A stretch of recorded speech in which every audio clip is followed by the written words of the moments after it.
The baby's wail cut through the rain like a knife.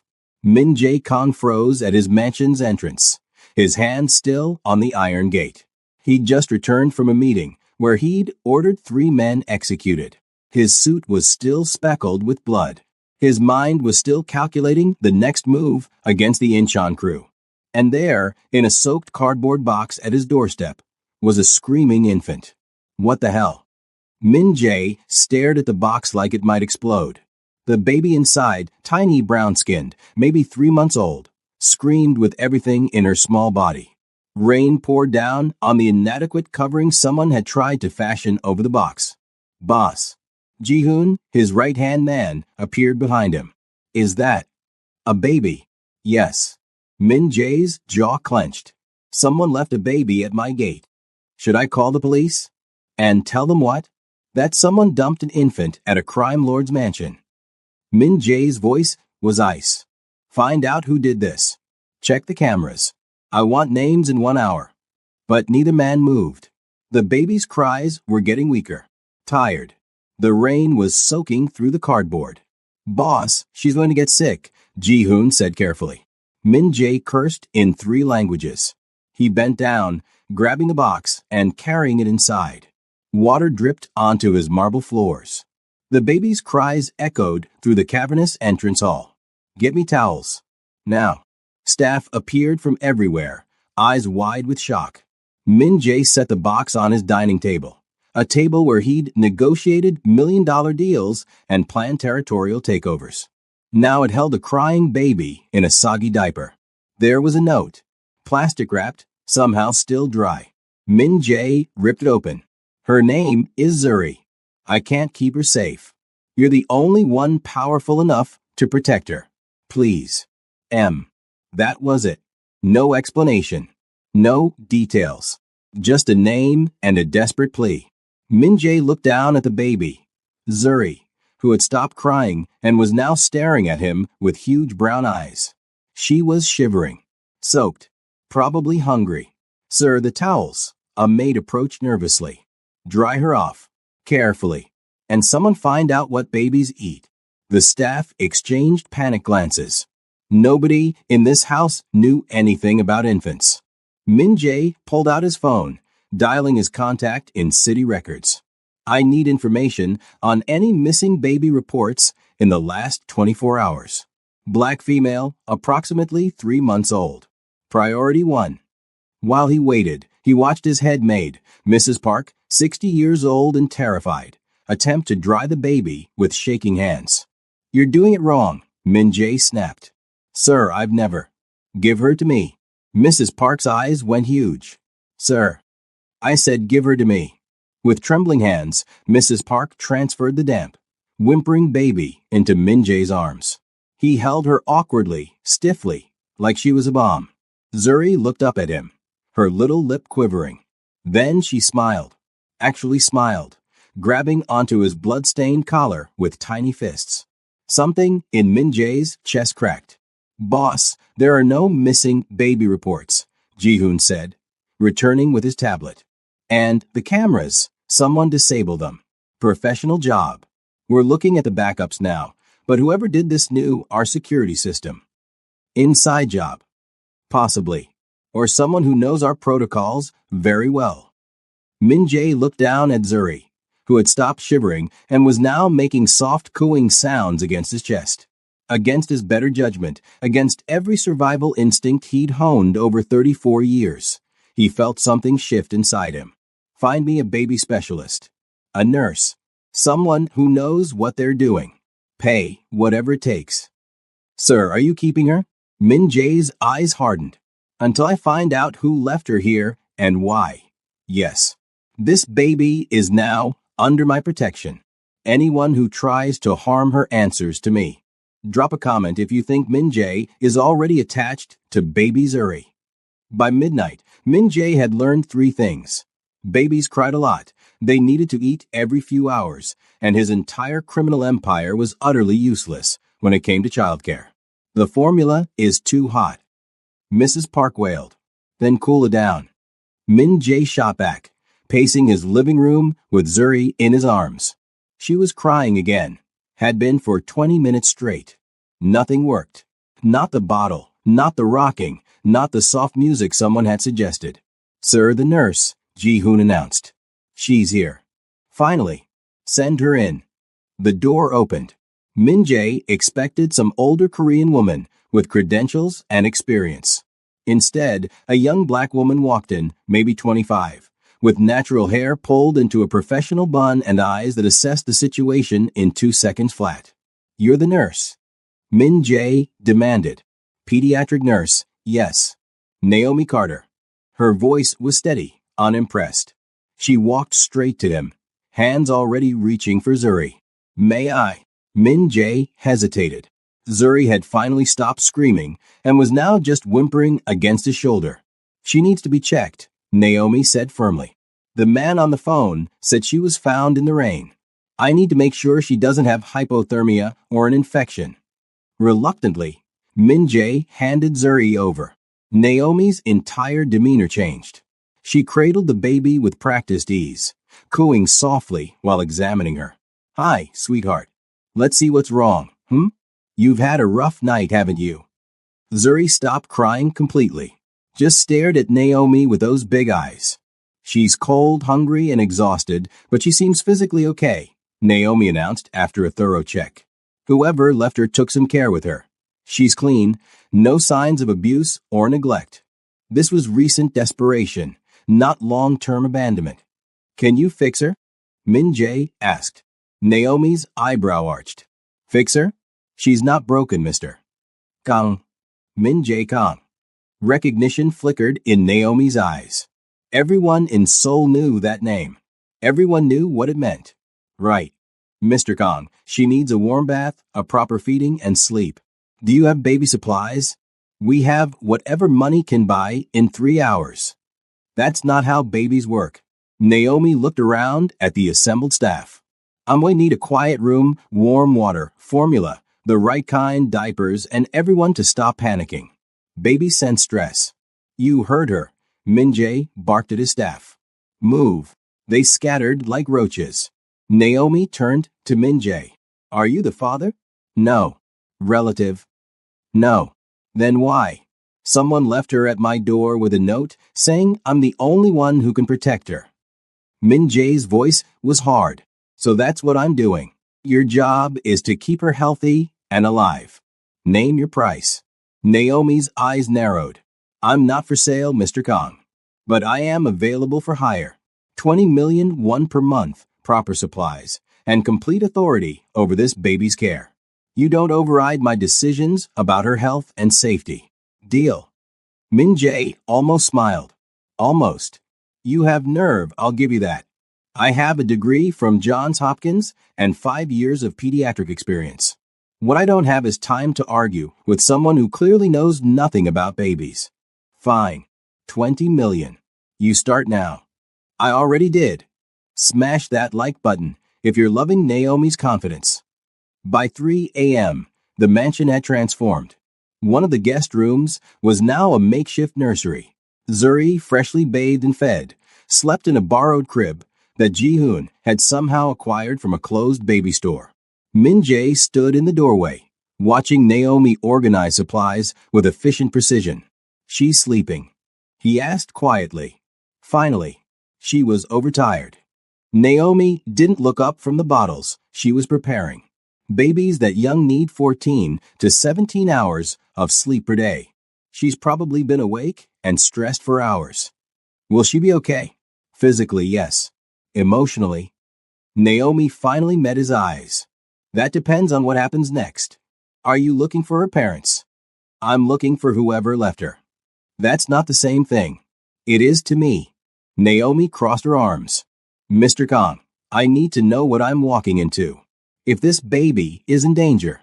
"She's safer here than anywhere else in Seoul." Min-jae cut her off. "I've already tripled security. Anyone who wants to harm her will have to go through me first." "And who are you exactly?" Min-jae stepped into the room, closing the distance between them. Naomi didn't back away. He respected that. "I'm someone who keeps his word," he said quietly. "I promise to protect her. So I will. Even though she's not yours." Min-jae looked at the sleeping baby, at her tiny fists curled near her face, at the peaceful expression on her brown skin. Maybe she is now. Naomi studied him for a long moment. You have no idea what you're doing, do you? Not even a little. Well, lucky for Zuri, I do. She pulled out a notebook. Here's what we need. A proper crib, not this borrowed one. Age-appropriate formula. Diapers, lots of them. Clothes, blankets, a baby monitor, a thermometer, baby-safe detergent, and about 100 other things. I'll make a list. Make it. Ji-hoon will handle it. Also, I'm going to need to stay here full-time if you want round-the-clock care. That baby needs consistency. Min-jae nodded. There are 12 guest rooms. Pick one. And you need to understand that caring for an infant isn't like running a business. You can't just bark orders and expect results. She's going to cry. She's going to need things at inconvenient times. She's going to disrupt your entire life. My life was already disrupted the moment someone left her at my door. Fair enough. Naomi glanced at Zuri again. For what it's worth, Mr. Kang, whoever left her with you made the right choice. She's lucky. How do you figure that? Because you could have called the authorities. You could have dumped her at a hospital. Instead, you're hiring the best care money can buy. Naomi's expression softened slightly. That tells me something. What? That maybe you're not as cold as everyone says. Min-jae's laugh was bitter. Don't bet on it. But when Zuri whimpered in her sleep, he was the first one to move to her crib, his hand gently settling on her tiny back until she calmed. Naomi saw it. Didn't comment. Just smiled to herself. Comment below. Do you think Min-jae is going to fall in love with being Zuri's dad? The first week was chaos. Min-jae discovered that running a criminal empire was significantly easier than managing a 3-month-old's sleep schedule. She's crying again, he shouted from his office at 2 in the morning. Naomi appeared, hair wrapped in a silk scarf, wearing pajamas and an unimpressed expression. She's hungry. It's been 3 hours since her last feeding. I fed her at 11. That was 3 hours ago, Mr. Kang. Babies eat every 3 hours at this age. Min-jae followed her to the nursery, watching as she prepared a bottle with practiced ease. Zuri's cries quieted the moment Naomi picked her up. Why does she stop crying for you? Min-jae asked, frustration bleeding through. Because I'm calm. You're stressed. She feels it. Naomi settled into the rocking chair, feeding Zuri with one hand while checking her phone with the other. You can't approach a baby the way you approach your business meetings. I don't know how else to approach things. Then learn. It was a challenge. Min-jae didn't back down from challenges. Show me. Naomi looked up, surprised. What? Show me how to do it. If she's staying here, I need to know how to care for her. You have me for that. You might not always be available. Show me. Naomi studied him for a moment, then nodded. Okay. After she finishes eating, you're going to burp her. Come here. Min-jae approached cautiously. Naomi stood, carefully transferring Zuri into his arms. Support her head. Yes, like that. Now put her against your shoulder. Pat her back gently. Not that hard. Gentle. Min-jae adjusted his touch, his large hand barely tapping Zuri's small back. She let out a tiny burp. Good. See? You can do this. Something warm spread through Min-jae's chest as Zuri settled against him, her little hand gripping his shirt. She was so small, so vulnerable, so completely dependent on him. She trusts you, Naomi said softly. That's rare. Babies usually need time to warm up to people. Maybe she knows I'd kill anyone who tried to hurt her. Maybe she just knows you're safe. Min-jae looked down at Zuri, at her peaceful face. I've never been safe in my life. You are for her. That's what matters. For the next hour, Naomi taught him how to change a diaper, how to test bottle temperature, how to read Zuri's different cries. Min-jae absorbed it all with the same intensity he applied to learning enemy weaknesses and business strategies. You're a fast learner, Naomi admitted. I'm motivated. Why? She's not yours. Min-jae was quiet for a long moment. My sister was taken from me when I was 12, kidnapped for ransom. My father refused to pay, said it would show weakness. She died before I could save her. His voice was flat, emotionless. She was 6, and I swore I'd never be powerless to protect someone again. Naomi's breath caught. Mr. Kong. Zuri was left with me for a reason. Someone thinks I can keep her safe when they couldn't. Maybe they're right. Maybe they're wrong. But I'm not letting another child die because I failed them. The weight of that statement hung in the air. She's not going to die, Naomi said firmly. I won't let that happen. And clearly neither will you. Hit that subscribe button because this story is about to get even more intense. By week 2, they'd fallen into a routine. Naomi handled the day shift while Min-jae conducted business. But evenings were different. Min-jae insisted on being present for Zuri's bath time, her last feeding, her bedtime routine. You're going to spoil her, Naomi warned as Min-jae held Zuri for the 3rd time that evening, just watching her sleep. Is that bad? Depends. Are you planning to keep her? Are you planning to leave? It wasn't an answer, but it was something. Naomi sighed. Ji-hoon told me you still haven't found anything about who left her. The investigation is ongoing. That's corporate speak for. I have no leads. Min-jae's jaw tightened. Whoever did this was smart, professional. They knew how to avoid detection. Or desperate enough to be careful. What do you mean? Naomi settled into the chair across from him. The note said you're the only one powerful enough to protect her. That suggests whoever left Zuri knew about threats. Specific threats. Someone's after this baby, Mr. Kong. And they're dangerous enough that her own mother, or whoever wrote that note, couldn't fight them. I've considered that. Have you considered that they might come looking for her here? Let them try. The coldness in his voice made Naomi shiver. This was the man Soul feared. The one who'd built an empire on calculated violence. But then Zuri stirred, and that coldness melted instantly. Min-jae's voice dropped to a whisper. It's okay, little one. I've got you. The contrast was jarring. Beautiful. Terrifying. You really care about her, Naomi said softly. She's mine to protect now. That's not what I said. Min-jae looked up, meeting Naomi's eyes. I know. The moment stretched between them, heavy with unspoken things. Then Zuri started crying, and the spell broke. She's hungry again, Naomi said, standing. I'll get her bottle. No. I'll do it. Min-jae stood carefully, cradling Zuri. You've been working all day. Rest. Mr. Kong. Min-jae. Just call me Min-jae. Naomi blinked. I know it's informal. I don't care. You live here now. You take care of her. You take care of, he paused. You take care of both of us, really. The formality is unnecessary. A small smile tugged at Naomi's lips. Okay, Min-jae. Hearing his name in her voice did something strange to his pulse. I'll get the bottle, he said quickly, leaving before she could see his reaction. In the kitchen, Ji-hoon was waiting with a knowing smirk. Don't, Min-jae warned. I didn't say anything, boss. You're thinking it. I'm thinking that baby might be the best thing that ever happened to you. Min-jae prepared the formula carefully, testing the temperature the way Naomi taught him. She's a responsibility. Nothing more. Right. That's why you canceled 3 meetings today to be home for her nap time. Security concerns. That's why you threatened to remove someone's teeth when they raised their voice near her nursery. She was sleeping. That's why you smile when you hold her. Actually smile.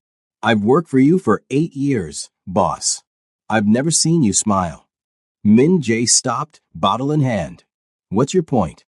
My point is that baby, and maybe her nurse, are changing you. And I don't think that's a bad thing.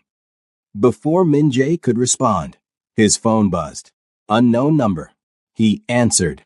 Min-jae calm. That's why you smile when you hold her. Actually smile. I've worked for you for 8 years, boss. I've never seen you smile. Min-jae stopped, bottle in hand. What's your point? My point is that baby, and maybe her nurse, are changing you. And I don't think that's a bad thing. Before Min Jae could respond, his phone buzzed. Unknown number. He answered. Min Jae calm. Heavy breathing. Then a distorted voice. You have something that belongs to us. We want her back. Min Jae's blood turned to ice. Who is this? Return the baby within 48 hours, or we'll come take her. And everyone you love will die first. The line went dead. Min Jae stared at his phone, rage building like a storm. Ji-hoon noticed immediately. Boss. They just made the last mistake of their lives. Min Jae's office looked like a war room. 3 laptops displayed surveillance feeds. Maps of Seoul covered one wall with marked locations. Ji-hoon and 4 other trusted men stood at attention, while Min Jae paced like a caged tiger. The call came from a burner phone, disposed of immediately after. Ji-hoon reported. But we traced the ping to Gangnam District. I've got people canvassing the area now. Not good enough. Min Jae's voice was deadly calm. They threatened my home. They threatened Zuri. I want names, locations, and body bags ready within 24 hours. Boss, we don't even know who they are. Then find out. Min Jae slammed his hand on the desk. Upstairs, Zuri started crying. He froze, cursing under his breath. Keep your voices down. The baby's sleeping. One of the men coughed to hide a laugh. Min Jae's glare could have melted steel. Something funny, Sungmin? No, sir. Not at all, sir. Naomi appeared in the doorway, Zuri fussing in her arms. What's going on? She won't settle down. Every man in that room suddenly found the floor fascinating. Min Jae crossed to them immediately, his expression shifting from murder to concern. Let me try. Naomi transferred Zuri into his arms. The baby quieted slightly, her little fist grabbing his tie. There we go, Min Jae murmured. It's okay. Everything's okay. Is it? Naomi's voice was sharp. She'd noticed the maps, the laptops, the military-style setup. Min Jae, what's happening? He met her eyes. Lying wasn't an option. She was too smart for that. Someone called. They want Zuri back. The color drained from Naomi's face. What? They gave us 48 hours. And then what? It doesn't matter. They're not getting her. You can't just... Naomi looked at the assembled men, at the weapons being checked, at the cold calculation in everyone's eyes. Oh my God. You're going to war over a baby you've known for 2 weeks. Yes.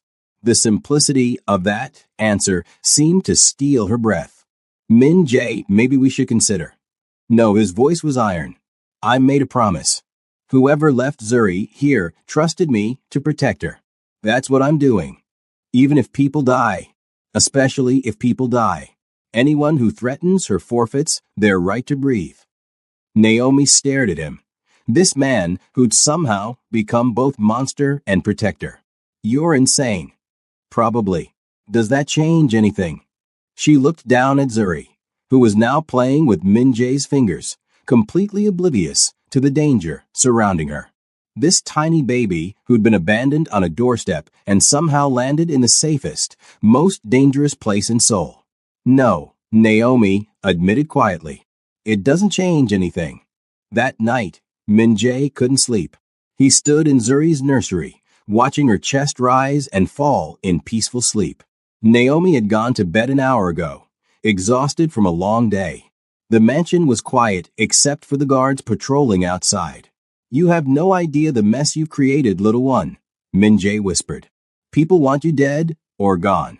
And I'm about to start a war to keep you safe. Zuri slept on, tiny and trusting. My sister used to sleep like you. So peaceful. She trusted our father to protect her too. His voice cracked. He failed. I failed. But I won't fail you. Talking to babies at midnight is either very sweet or very concerning. Min Jae turned. Naomi stood in the doorway, wearing an oversized t-shirt and shorts. Her hair loose around her shoulders. Can't sleep, she asked. Too much on my mind. The threat. Among other things. Min Jae gestured to the rocking chair. Sit. I'll make tea. You don't strike me as a tea person. I'm not. But you are. I've noticed. That observation seemed to catch her off guard. You pay attention to everything that matters. While the kettle boiled in the small kitchenette Min-jae had installed near the nursery, they sat in comfortable silence. Zuri's soft breathing filled the space between words. Can I ask you something? Naomi said finally. Yes. Why did you really hire me?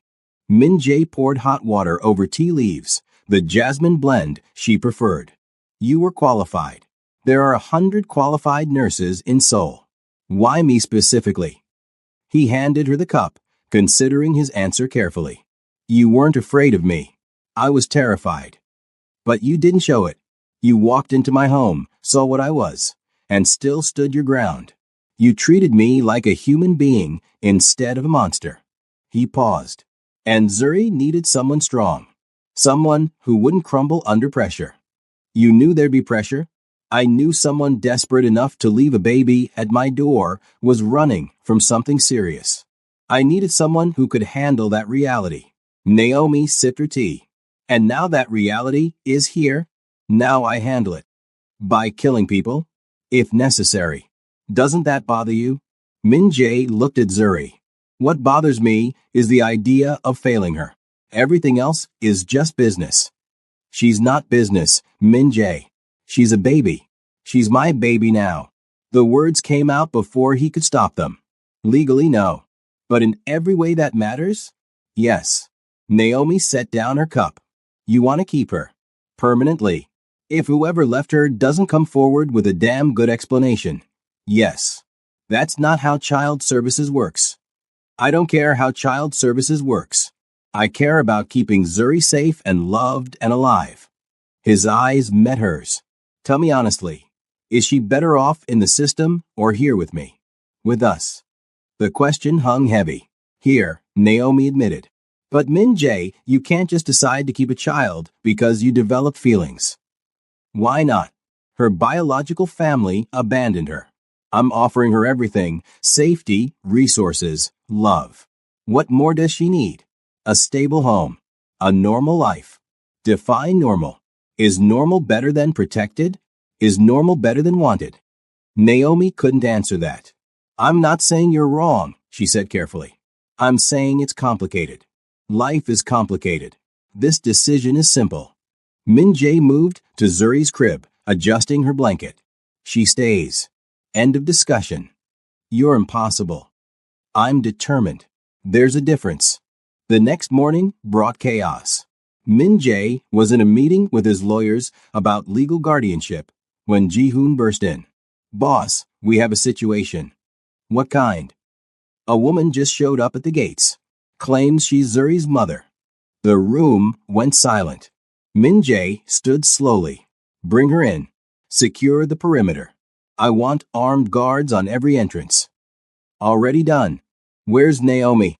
With a baby in the nursery. Keep them there. No one goes near that room without my explicit permission. 5 minutes later, a young Korean woman sat in Min-jae's office, flanked by guards.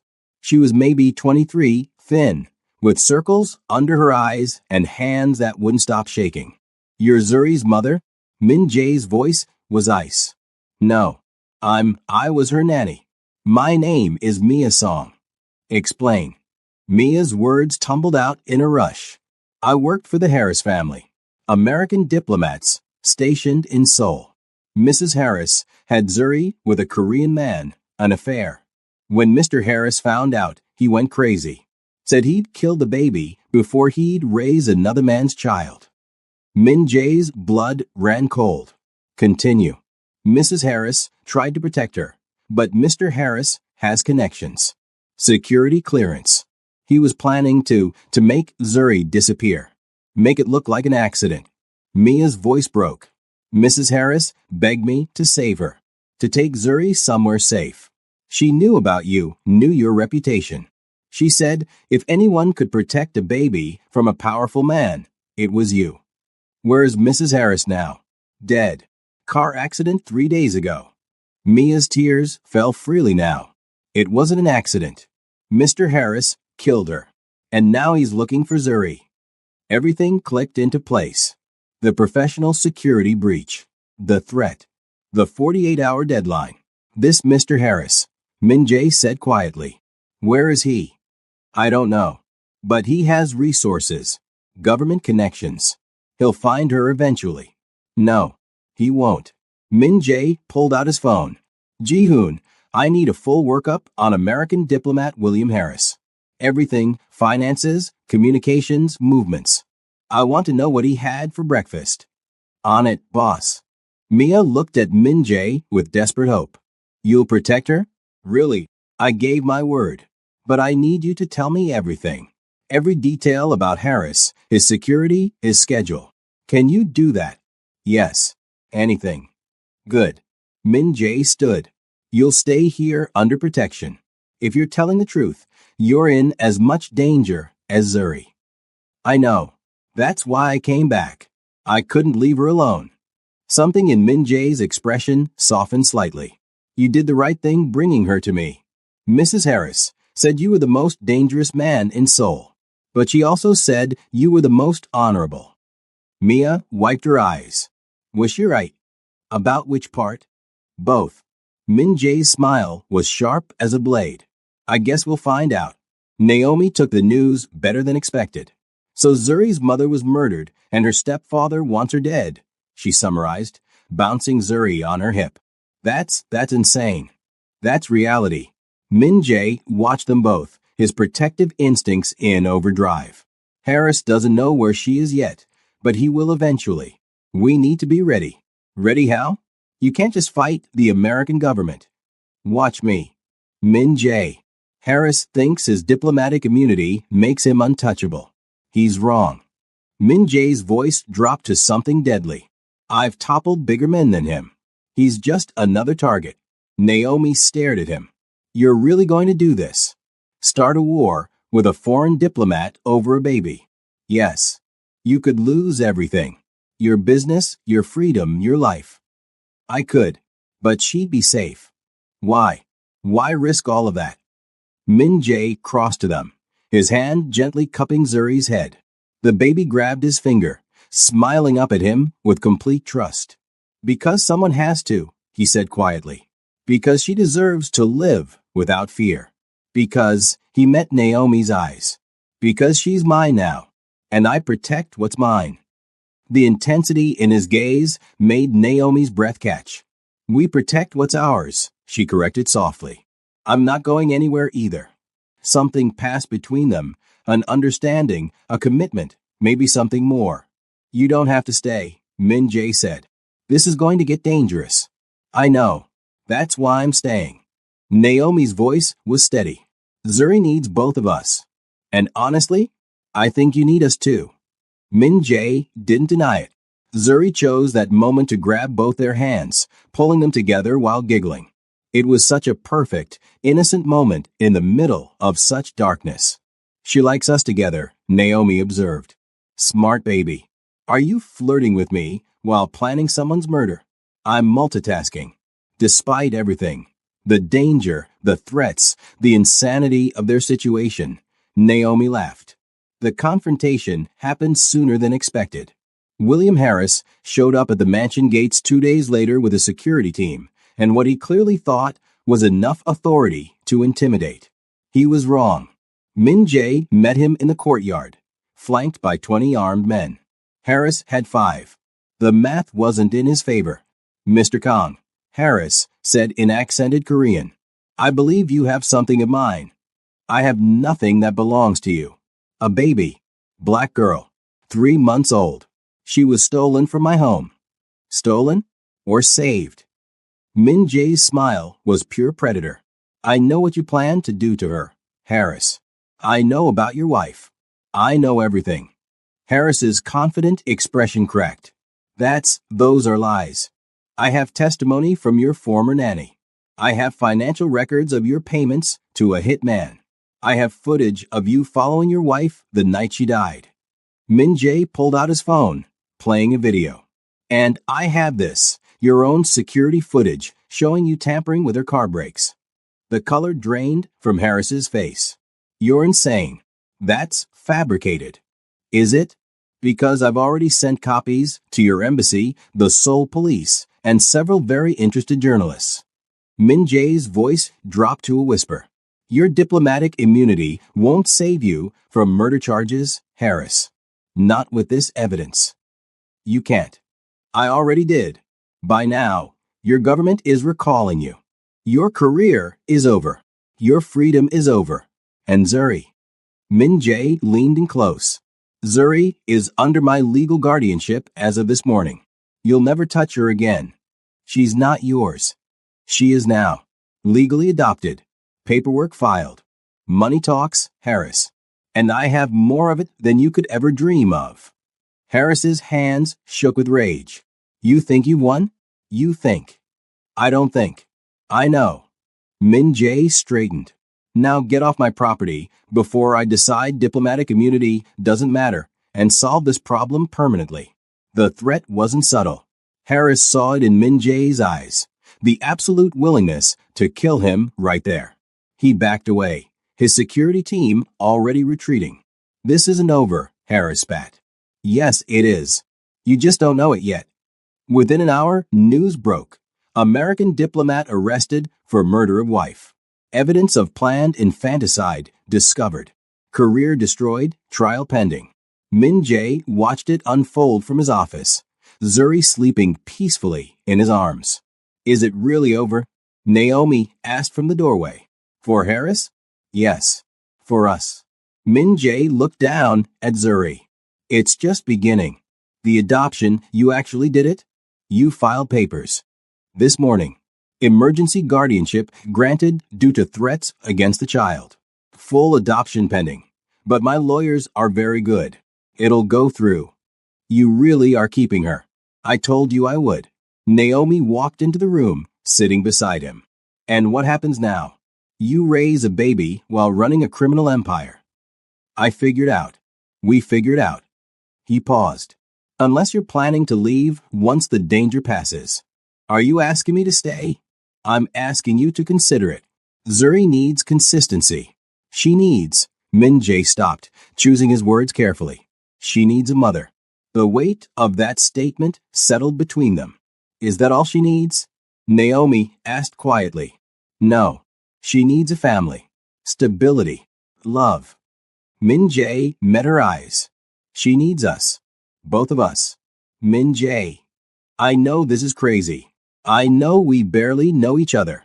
But these past 2 weeks, watching you with her, being with both of you, it's changed everything for me. You're the most feared man in Seoul. And you're the bravest woman I've ever met. We balance each other. Naomi looked at Zuri, at this baby who'd somehow brought them together. This is the most insane situation I've ever been in. Is that a no? Let's take this one day at a time and see what happens. She smiled. But I'm not going anywhere. Zuri needs me. And maybe, her voice softened. Maybe you do too. Min Jae's answering smile was real. Genuine. The kind that transformed his entire face. Maybe I do. Zuri woke up, saw them both, and giggled, reaching for Naomi with one hand and gripping Min Jae's shirt with the other, bringing them together. 6 months later, the mansion had fully transformed. Baby toys littered the living room. Zuri's laughter echoed through hallways that used to only know silence and fear. And Min Jae-kang, Seoul's most dangerous crime lord, spent his evenings on the floor teaching a 9-month-old how to stack blocks. She's going to walk soon, Naomi said, watching from the couch. She's advanced for her age. Pride filled Min Jae's voice. My daughter is brilliant. Your daughter is spoiled. And whose fault is that? Yours. You bought her 17 stuffed animals last week. She needed them. Nobody needs 17 stuffed animals. Min Jae looked up, grinning. She smiled at the elephant. What was I supposed to do? Naomi laughed, shaking her head. This was their life now, domestic and dangerous in equal measure. Min Jae still ran his empire, still made decisions that would horrify most people. But he came home to Zuri's bedtime stories and Naomi's dinner conversations. He came home to family. Ji-eun told me you turned down the Busan expansion, Naomi said. Too much travel. I'm not leaving Zuri for weeks at a time. The old Min Jae would have gone. The old Min Jae didn't have anything to come home to. He stood, picking up Zuri. Now I have everything. Zuri grabbed his face, babbling happily. Dada. Min Jae froze. Naomi gasped. Did she just? Dada. Zuri repeated, bouncing in his arms. Dada dada dada. Min Jae's eyes filled with tears, actual tears. That's right, baby girl. Dada's here. Dada's always here. Naomi's own eyes watered watching them. This man who'd been so cold, so closed off, was now crying happy tears over a baby's first word. She knows, Naomi whispered. She knows you're her father.